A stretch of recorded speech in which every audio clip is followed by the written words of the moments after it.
जय श्री कृष्ण बालमित्रांनो. आजची आपली गोष्ट आहे 78वी आणि गोष्टीचं नाव काय माहितीये का? दंतवक्र विदुरथ मुक्ती. तर अशा वक्र व विदुरथ मुक्ती रोमहर्षण उद्धार. शिशुपाळ शाल्य आणि पौंड्र यांच्या वधानंतर दुसरा दंतवक्र नावाचा आसुरी राजा आपला मित्र शाल्य यांच्या वधाचा सूड म्हणून तो श्रीकृष्णाला ठार मारू इच्छित होता. तो इतका शुद्ध झाला होता की स्वतःजवळ आवश्यक ती शस्त्रास्त्रे नसताना आणि रथही नसताना तो व्यक्तिशः रणभूमीवर उपस्थित झाला. त्याने एकमेव शस्त्र म्हणजे त्याच्या अग्नीतील लोखंडाप्रमाणे शिंगेला पोचलेला क्रोध, आणि त्याने केवळ गदा हातात घेतली होती. परंतु तो इतका बलशाली होता की जेव्हा तो निघाला तेव्हा सर्वांनाच पृथ्वी कंपायमान झाल्यावर भास झाला. तो अतिशय तीव्रतेने व शौर्याने आपल्याकडे येत आहे असे पाहिल्यावर भगवान श्रीकृष्ण ताबडतोब आपल्या रथातून खाली उतरले. कारण समोरच्या व्यक्तीजवळ रथ नव्हता, म्हणून भगवान कृष्णाने पण रथ न घेता ते पण खाली उतरले बिना रथाचे आणि त्याच्यासोबत युद्ध करायला लागले. करुष राज दंतवक्र आपल्या गदेसहित दृढतेने युद्धाला सिद्ध झाला. तो श्रीकृष्णाला संबोधून म्हणाला, कृष्णा, आपण समोरासमोर आलो आहोत. ही फार आनंदाची गोष्ट आहे, मोठी भाग्याची संधी आहे. कृष्णा, तू माझा मावस भाऊ आहेस. मी तुला अशा रीतीने मारणे योग्य नाही, परंतु माझा मित्र शाल्य याला ठार मारून तू मोठी चूक केली आहेस. तुझे दुर्दैव. अधिक काय, तू माझ्या मित्राला ठार मारून तृप्त झाला नाहीस आणि आता मला देखील ठार मारू इच्छितोस. हे मला माहीत आहे. तू आपल्या निश्चयावर अढळ आहेस, म्हणून माझ्या गदेने चिरून तुकडे तुकडे करून तुला ठार केलेच पाहिजे.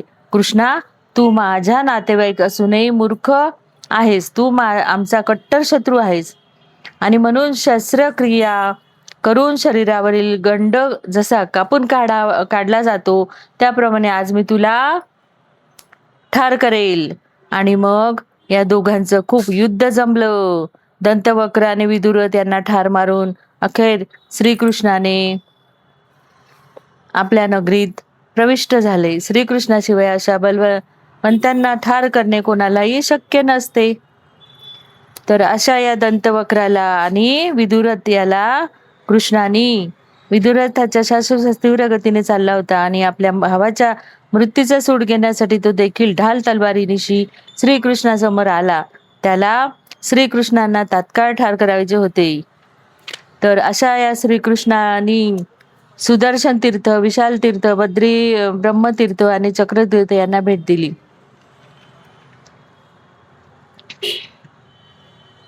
तर अशा श्रीकृष्णांनी भगवान बलराम तेथे उपस्थित झाले तेव्हा सर्व सभासद, ऋषीमुनी, तपस्वी, ब्राह्मण इत्यादी सर्व भगवान व्यासदेवांचा रोमहर्षणावर केले. रोमहर्षण हा व्यासदेवांचा भगवंताचे साहित्यिक अवतार शिष्य होता. तो अजूनही आसनावरून बसलेला होता.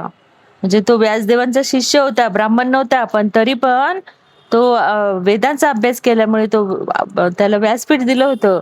पण बलराम तिथे गेले. बलराम हे किती महान आहेत, पण तरी तो उठून उभा नाही राहिला. आणि रोमहर्षण इतका उद्धट आहे की जन्माने हीन प्रतिलोम कुटुंबातील असला तरी त्याने येथे जमलेल्या सन्माननीय ब्राह्मणाच्या उपस्थितीतही उच्च आसन स्वीकारलेले आहे. तर असा बलराम हे स्वतः भगवंत आहेत हे जाणणे आवश्यक आहे. बलरामांनी जेव्हा पाहिले की वेदांचा संपूर्ण अभ्यास करूनही रोमहर्षणाने परमार्थाचे सर्वोच्च तत्व जाणलेले नाही, तेव्हा अर्थातच त्यांनी त्याच्या पदाला अनुमोदन दिले नाही. रोमहर्षण सुताच्या मृत्यूमुळे सर्व उपस्थित जणांना खूपच दुःख झाले. बलरामांनी रोमहर्षाला केवळ कुश गवताच्या एका काडीने ठार मारले. येथे कोणी असा प्रश्न विचारू शकतो की भगवान बलराम केवळ एका तृण पात्याच्या आघाताने रोमहर्षणाला कसे ठार करू शकले? तर याचे उत्तर श्रीमद भागवतात प्रभू शब्दाचा वापर करून दिले आहे.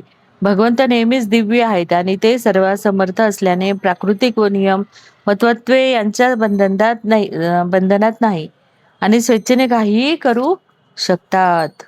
भगवंताने उत्तर दिले की निश्चित त्या कृत्याबद्दल मी स्वेच्छेनुसार प्रायचित्त घेतलेच पाहिजे.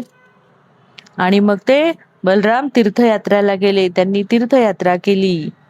पुत्र पित्याच्या शरीरापासून उत्पन्न होतो. वैदिक शास्त्राचे असे निदान आहे की पुत्र पित्याचा प्रतिनिधी असतो. म्हणून माझे असे म्हणणे आहे की रोमहर्षणाचा पुत्र उग्रश्रवात सूत याने येथून पुढे आपल्या पित्याचे स्थान घ्यावे आणि पुराणावरील प्रवचने चालवावीत. तसेच रोमहर्षणाला दीर्घ आयुष्य असावे अशी आपली इच्छा होती, तर ती पुत्राला लागू होईल.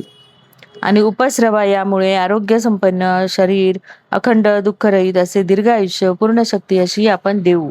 आणि अशा त्याच्या पुत्राला ब्राह्मणाने भगवंताला हेतू ओळखला आणि असे सुचवले की त्यांनी आपल्या कृत्याचे प्रायचित्त म्हणून असे काही करावे जे सर्वांसाठी लाभप्रद होईल. ते म्हणाले, प्रिय भगवंता, बल्लव नावाचा एक असुर आहे. तो इवलाचा पुत्र आहे. तो अतिशय बलवान आहे. तो या पवित्र यज्ञस्थळी प्रत्येक पौर्णिमेला आणि अमावस्येला येतो आणि आम्हाला खूप त्रास देतो. म्हणजे इथे तो काय करतो, यज्ञाच्या ठिकाणी तो मल, मूत्र, रक्त, अशी घाण असं टाकत होता आणि ती यज्ञाची पवित्र जागा दूषित करत होता आणि त्रास देत होता. म्हणून त्यांनी तक्रार केली. आता बलवल मुक्ती आणि बलरामाचे तीर्थाटन हाय आपण पुढच्या गोष्टीत बघू. जय श्री कृष्णा.